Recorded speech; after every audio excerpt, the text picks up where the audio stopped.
What's up, guys? 2-2 in college football. The wins were like quite decisive. You love when something like that happens on like Pittsburgh, when everybody is like making fun of you for it and just looks so ugly, and people are just bashing it. Like, why are you even doing this? And then they just win outright and cash on the money line, and it's a pretty definitive win. I like that. That was a great like situational play. It was my favorite college play of the week.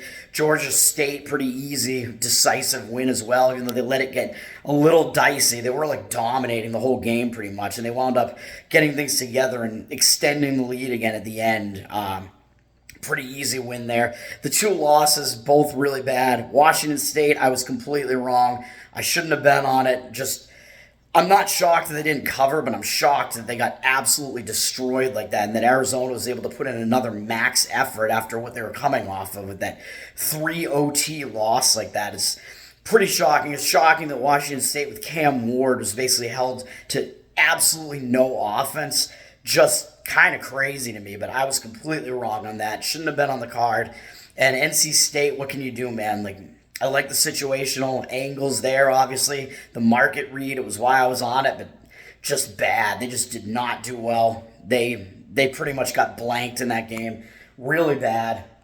Even though for most of the game, it was like it felt like there were some opportunities there where they might be able to make this interesting and maybe like be able to somehow backdoor it, but that was not the case. And yeah, with the Washington State one, like, it's a lot easier to take when you're just getting annihilated in the play and it's just wrong the whole time. It's easier than like when you lose on a pick six at the end and you were like, I was right the whole game, and then you lose on some fluke BS.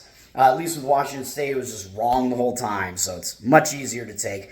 In the NFL, I was wrong about the Cleveland Browns number. They're up to 10 now, and unfortunately, I'm on them at a bad number at 7, but my NFL video is up. You can see the analysis there. I still like the Browns side. I think all the situational angles are kind of lining up that way. Obviously, if I like them at 7, I like them at 10. And like I mentioned with one of the other games a couple of weeks ago, a lot of times when the number will move against me, even though it's usually not this extreme, the situation is like good enough that it kind of overcomes that like loss of value, and it feels like I still win a lot of those, like maybe even the majority of them. So I don't know. I still do like the Browns side quite a bit, and the total has gone down even further to 36. So the 10 points is just an insane amount of points to be taking. I was wrong about the Browns. I thought they were going to continue to roll with Thompson Robinson. Is that his name? Their rookie. He looked really bad in his debut, in his first game, but they are not going with him. They're going with P.J. Walker, and that seems to have affected the line and actually driven it up on the 49ers, which I don't get, because I think this is better for the Browns. I think putting Walker in there, even though he hasn't played yet this year, or he hasn't played a game with the Browns yet in like an actual NFL game in a starting role like this, but he has experience. He has multiple years experience in the NFL. He started games for the Carolina Panthers. He's won some NFL games. So I like that more because he has that experience. He knows what he's doing. The Browns seem to like what he's been doing, the work he's been putting in like the backup role. So I don't think this is a problem really as far as the play is concerned. I think I would prefer him over Thompson Robinson, really. So that's what's going on there. I like the Browns at plus 10 for sure. Hopefully they hit both numbers there. But yeah, that's just the way it is, man. Sometimes you don't get the number right, but you got to hopefully beat that closing line way more often than you don't. And I do. But this is just one of those cases where I didn't. Hopefully it just pans out anyway. We'll see what happens. The Colts plus 4 is still out there, I believe. I like that one as well quite a bit. You can go see the analysis in my NFL video. We got 2 NHL games today, which I think these involve all teams that played yesterday. I don't really have strong opinions on these. You got Tampa Bay, who lost yesterday at Detroit, I believe, which, Detroit, the Red Wings, that's a name that always like carries some weight. That was a big game, a high-scoring game. Tampa has a good offense. They tend to play some of these high-scoring games, and as I'll mention in a second, they are without their star goalie for a while to start the season, so that doesn't help.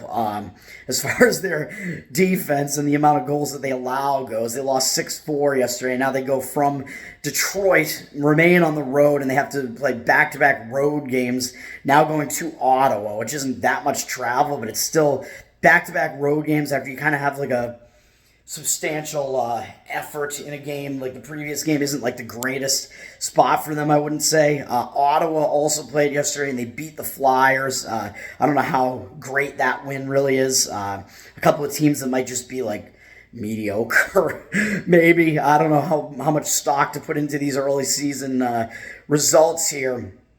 But I believe what is the case with Ottawa is that they have played 2 games, and I believe they used Forsberg, I believe, is their second string goalie. They used him yesterday, so their starting goalie, I can't remember his name, but he should be back in net tonight, and he's rested because he didn't play yesterday, whereas Tampa Bay, they're in a situation where they're without Vasilevsky, as I just alluded to. Their star goalie, their great goalie, and they're using Johansson in net. I don't know if he's going to be in there again, but their goalie situation is a lot worse than Ottawa's, and Ottawa may be playing their rested starting goalie in this game because he didn't play yesterday, even though I don't think either of their goalies are that great, but I think that gives Ottawa like a little bit of the edge there. I would lean slightly to Ottawa there, but certainly not that strong.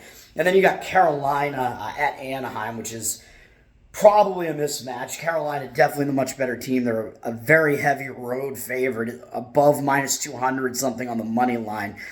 But Carolina, I believe they won in a shootout yesterday, so they put in like a pretty big effort to win at LA against the Kings, and they, now they remain out in the LA area, so not much travel, but still back-to-back road games like that, whereas Anaheim, they got drilled by Vegas, which was their first game of the season yesterday, so I would slightly lean to Anaheim in that one. If I was going to play it, I would probably grab the puck line on that because they're such a big underdog. Again, I don't weigh this game very heavily at all, this lean very heavily, but I think when you have Carolina having put in that huge effort to win in the shootout at LA yesterday, that puts them at a slight disadvantage, I would say. And you're certainly not going to be getting any value playing the obviously better team in Carolina against the obviously worse team in Anaheim. So I don't think there'd be any value playing Carolina there. I think the only value would be to be had on the Ducks in that game. And you have Major League Baseball continuing with the ALCS today, I believe is the only game.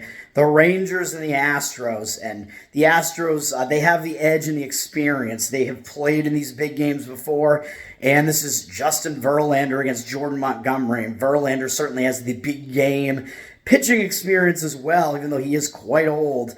He looked good again in his previous start in the playoffs, although granted that was against Minnesota, who doesn't really have much hitting, so I don't know how much stock you want to put into that, but Verlander has pitched pretty well since he's been back with the Astros. He can still do it, despite being old and maybe less dominant than he was before.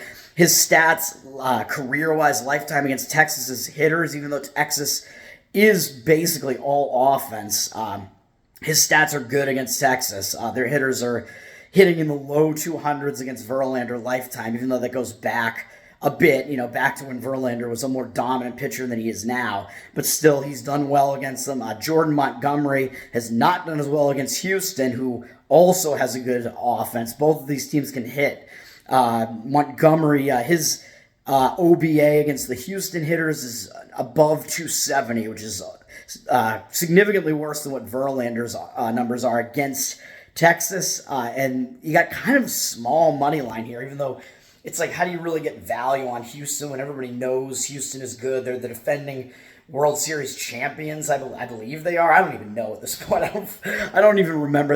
Baseball has been like just a blur the last few years, man. But Houston's got the name, they got the experience. Everyone sees them. They're always here. They're always making these deep playoff runs, but I do think that's an edge. They have the edge and the experience. Does that mean that there isn't value to be had on Houston? I don't know, because the money line is kind of short on them in the minus 130s, and I think they have the pitching edge to somewhat of an extent here.